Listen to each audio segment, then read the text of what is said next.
One of the things that I'm always looking to develop in my clients and also in my own personal training is freedom of movement. Now, freedom of movement really has two elements to it. It has the mobility piece, the moving part, and a stability piece, the part of the body that is stationary and is anchoring the part that's moving.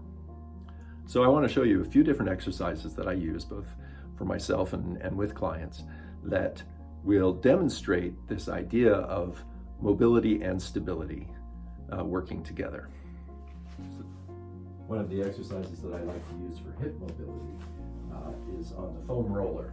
So on my 6-inch foam roller, flop down onto my back with my knees up in the air. And now I'm going to hold my right side steady as I allow my left knee to drop out, extend down, rotate inwards, and draw up. So I'm going to draw these big circles with my knee, opening up the muscles and tendons in the hip joint as I keep my right side as still and steady as possible. Okay, now I switch, and the mobility work switches over to the right side, while the stability work now is on the left side. And it's really core stability because I'm keeping my pelvis stable, keeping my left leg stable, and moving my right leg.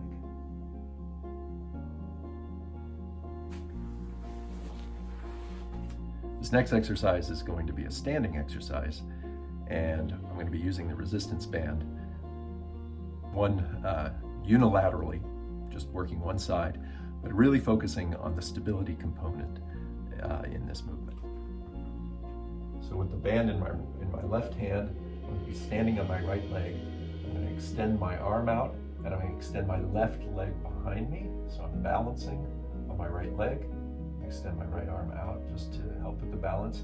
And now I'm going to bring the elbow and the knee together on my left side. So I'm moving the left side of my body, but I'm really focused on the stabilizing, the stability coming from my right hip through the torso down into the floor, which allows for this freedom of movement on the left side.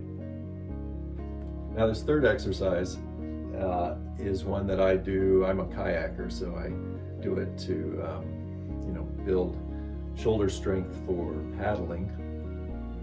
And I'm going to use a TRX Rip Trainer, which is basically just a stick on a bungee cord, and plant my feet firmly directly towards the anchoring point, and then perform a sort of paddling circular motion with my arm. And so my lower body now is really stabilizing the upper body. So all the movement, as you can see, is in the upper body, and the lower body is working to stabilize the upper body. So that's stability and mobility. And I hope you can see from watching these exercises that freedom of movement really depends on both elements, the stability piece and the mobility piece. They work together fluidly, back and forth, and that's one of the things that we train for